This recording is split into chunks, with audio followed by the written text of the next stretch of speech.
What's going on, guys? Welcome back to the Hardware Sense channel. My name is Ivan, and today we're going to talk about this little guy, the new Google Chromecast with Android TV. Google finally brought up their popular Android TV OS in the Chromecast. People have been requesting this for a while, even since the first generation of the Chromecast came out, which was very convenient. You can cast from your phone, from your tablet, all kinds of devices, but was missing a lot of the functionality to have own apps installed and being controlled independently. Now with this latest edition, Google finally fixed that, and let's see how they did. Few words before that, this Chromecast, this is the color, the sky one. I bought this one because I like it the best among all of them. The white one is just too white, I guess. It's gonna get dirty. And the pink one kind of doesn't match anything. So the blue one, or the sky, is the one I really liked. Now, I wanted to grab these as soon as possible, and some of you might know they popped up on Home Depot, a couple of other retailers way before they were announced, and some people were able to grab and review them, but they didn't have them in any of mine around me. I looked around, so I had to wait for the announcement. As soon as they were announced, I ordered it from Google right away, and it's now here. The price is $50. Is it worth $50? We're gonna look into it, and we're gonna do some analysis, and again at the end we're gonna do a summary. But first, let's go through the unboxing, see what's inside the box, and then we're gonna move on to the initial setup. The new Google Chromecast with Google TV. This is the latest addition to the Google Chromecast family. Let's go through the unboxing real quick. We'll see what's inside the box. Right here, a few things outlined by Google. Google TV, discover 700,000 plus movies. This is how they show in the back being connected to a TV. I'm really excited about this one, not only because price-wise, you guys seen me on my channel, I have tons of these different TV add-ons, Video Shield, all the way back to 6-7 years ago when we had these Android based Chinese different devices. But Google are now good enough so we can see the latest one. Let's go to the unboxing. We have two different compartments. The left one is the one that actually houses the Chromecast, and on the right one is the remote. So let me lift those up, put them to the side, and see what else we have in the box. We have a quick start guide or user manual. We're gonna put this to the side as well. And nicely folded inside, we have the USB-A to USB-C cable. Kind of stiff, to be honest. I've seen a lot better cables than this, but maybe longevity-wise, this is what they want to have. And we have the provided charger, which, let me see if I can get closer with the details here.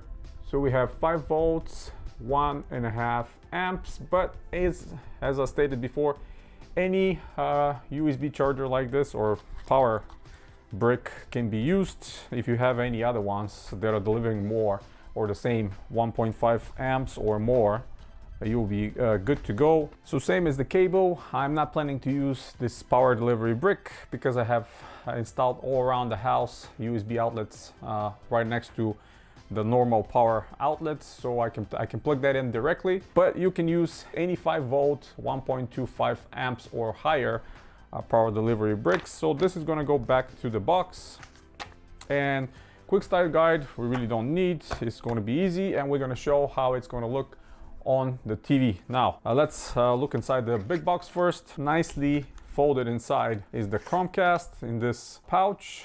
Let me pull it out, and this is how it looks compared to my hand. Not big at all. I gotta say, kind of heavy. It has a little heft to it. We have the USB-C here for the power delivery, and we have a reset button on the back. Here's some of the writing. We have that HDMI right there. All right, let's move on to the next box. This is the one with the remote control. Super nice and small remote control. We have IR blaster on the top. We have the back button, the dedicated Google Assistant button, home, mute button, Netflix and YouTube buttons dedicated, power on and off. This is probably input selection, and we have the navigation wheel up, down, all around, and OK. So let's see where the batteries are. Oh yeah, right here at the bottom of the case, which I totally missed. All right, here's the batteries, triple A's, non-branded, interesting. Don't have any brands on them at all. Pull the back and install them real quick. Make sure the polarity of the batteries are correct, the plus and the minus. Light comes on, so it's okay. We're gonna hook up to the TV and we're gonna go through the interface, guys. So this is real quick for the unboxing. Let's go to the interface and I'll see you in a second. All right, once you hook it up to the TV, this is the first menu that is gonna come up, how to set up the Chromecast, and it's gonna be through the Google Home app. You need to download, if you don't have it, scan the barcode or QR code on the right side of the screen, and the Google Home app will be able to connect and navigate. Once you connect to your home network through the Google app, the Google Home app, the Chromecast device will connect to that same network as well. And again, it will be navigated to the Google Home app to connect and sign in. You're gonna have to use one of your Google email accounts if you want to associate it with that specific one. Once you go through this process, the next thing, the Google Chromecast will look for an update, and right away, the first update came to mine. Download it and reboot. By the way, the whole process of installing and going through all the setups takes about 30 minutes, so it's not the fastest I've seen. Make sure you have enough time to go through everything because it's going to need to update the system.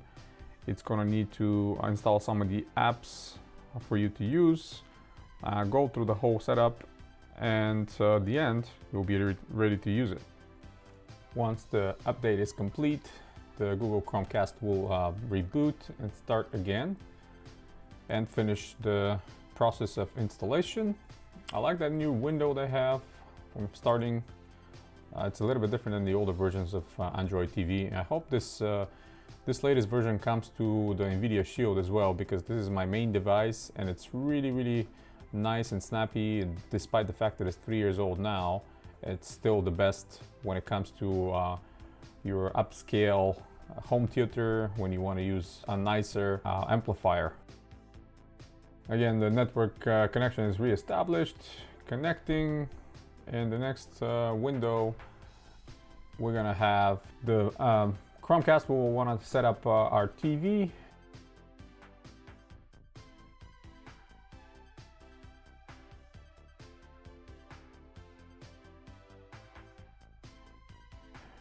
That way, he's going to download all the home apps that we want to use. It gives you an option to select from a list. Obviously, the most popular ones are there. Netflix, we have Hulu, we have HBO Max, we have Disney Plus.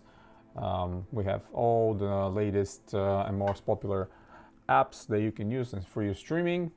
Next steps will be to finish up with setting up the remote control, going through some agreements as always. Setting up the remote, we're going to try to set up the remote to control my TV and my soundbar. Not sure if the soundbar will be easy because it's a bit of an off-brand, but the TV will be fairly easy considering it's a Panasonic TV. Going to the soundbar first, let's search by the name. The name is bound. They have it in the list, but let's see.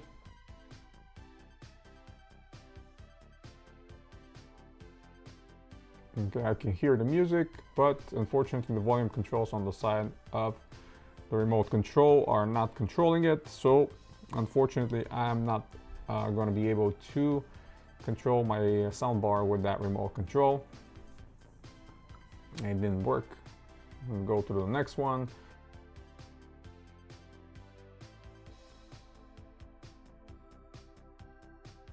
%100% complete now with the apps and adding a few finishing touches.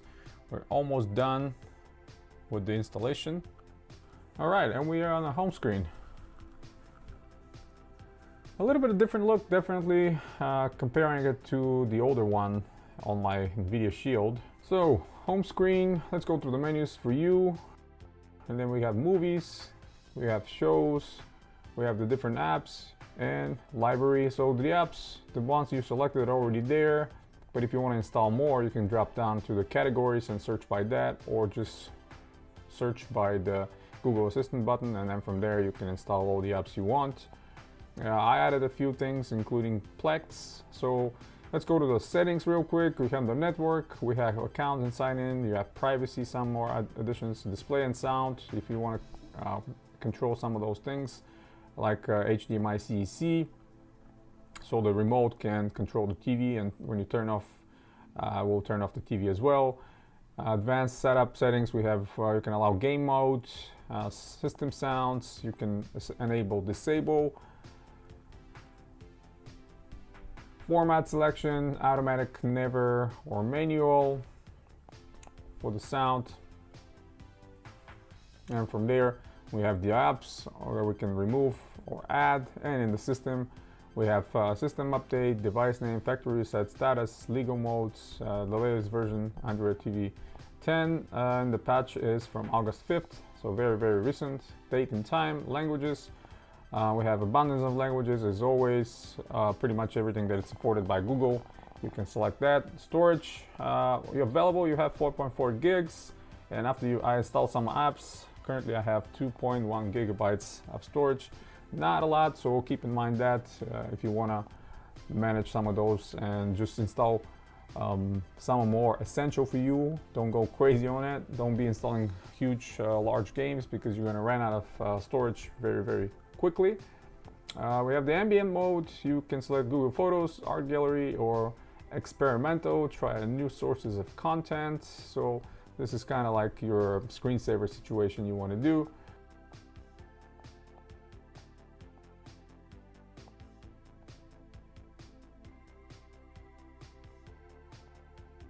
Weather, you can change from Fahrenheit to centigrade, and you can select different times. Show the ambient time with the ambient mode. Device information and personal photo data. You can show and hide the time. Device information, you can show or hide it. Personal photo data, you can show and hide it. Portrait, Google Photos.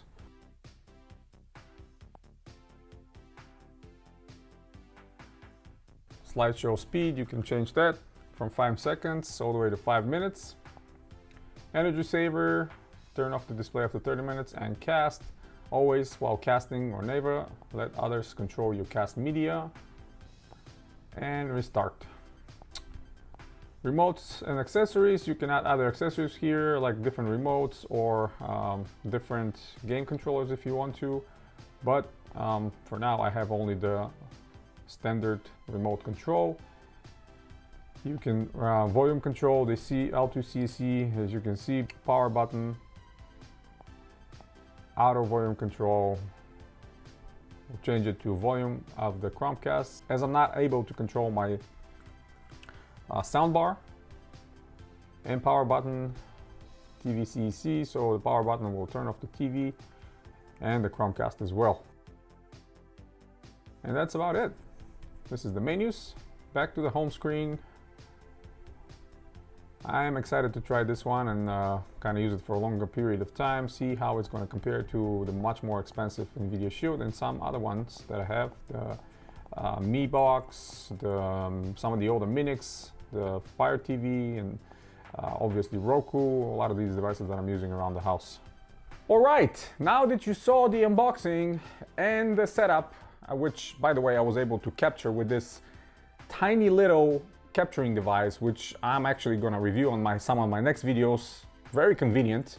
We'll see what's great about it, but anyway, back to the Chromecast. Now that you see what's inside the box and you see how the setup is, going through the menus, playing some things on my end for about a week now, I can give you my opinion of what I think about that Chromecast.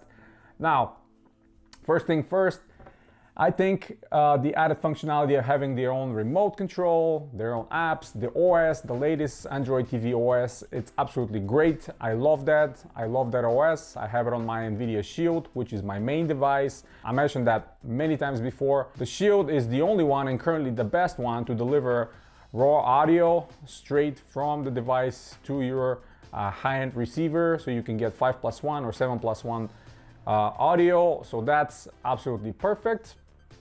But devices like that you can plug into any TV, your bedroom, your living room, where you don't rely on like higher upscale sound, or it's not your main device for your home theater. They are perfect, they're great, they're easy to use. But how does it stack against the competition? We already know there's several devices from Xiaomi, the Mi Box, the Mi Stick, they're roughly around the same price. They also feature Android TV. Obviously the Chromecast is with the latest version of the Android TV. Hopefully some of the other ones will receive that update as well, including the NVIDIA Shield. Also comes from Google, so you know the support for it will be there for a while. Although the NVIDIA Shield has released more than 3 years ago, and I have the first generation, and it still gets updated and it's still up to par with the latest software. So if you have the NVIDIA Shield TV and you're relying on it all the time, just stick with it. For everybody else, this is great, but how is it stacked against the other competition of Fire Stick? Now, if you've been waiting to buy one of those devices and you got yourself a deal over the Prime Day, you know that the 4K Fire Stick was only $29, well, $30 with tax and all that stuff, around $30. So yeah, that's $20 cheaper, and it's probably better than this one, since they advertise it as 4K. It supports a whole bunch of things like HDR and Atmos and all that stuff. But it really comes down to what do you prefer and how much your life is revolving around Google or Amazon, which in its core, it's still Google OS, it's still Android OS. So it really depends. But the $20 difference, it really matters. If you buy it on full price, around $50, it really, again, depends. Are you more relying on Amazon or you're more with Google? For me, if it's the same price, I'll probably go with a Google device, but the Fire Sticks constantly have sales. You can find them in a deeper sale during Prime Day, during Black Friday sales and all that. You can get them around $30, so that's definitely much better option. I would go with that. But at the same time, this is the newest device. It's very snappy, it's very easy to use. The remote control is very nice. It has a Google Assistant on it. The same is with the Fire Stick and the other Amazon devices. They have Alexa. Again, depends what you like. Now, last thing to say, what about the Roku devices? You guys know Roku is very popular. It's built in a lot of TVs as well. I also use it in multiple TVs around the house. And the best feature for the Roku, at least for me, is the one in the more upscale versions, the Ultra, where you can have a private listening, plug in headphones directly to the remote control and just listen while your partner, your spouse sleeps next to you without being disturbed, or somebody else, or a younger child or sibling. It doesn't matter. This is one of the best things, and Roku is always snappy and fast. I've almost never seen problems with it. So really, we are reaching a point where all devices across all the competitors are very good. We no longer need to be going and trying to figure it out how to play media, buy some Chinese devices that are running some botched Android OSs. I've bought millions of those. I have so many of them throughout the last 5 years, I guess. But now Google offering or Amazon offering or Roku offering, they're all great. They're full with all the latest streaming apps. They support everything. So it really comes down to preference, what you really like. I absolutely love this Chromecast device, and I'll be using it all the time in one of my TVs. Probably gonna put it on a bedroom to replace one of the Roku devices and see how long-term will serve me. I really like it. And that's about it. Hit the thumbs up if you like the video. Stay tuned to the channel, guys. More hardware to come very soon. I have tons of things to show you, more about different computers and peripherals. So as always, until next time, guys, you have a wonderful day.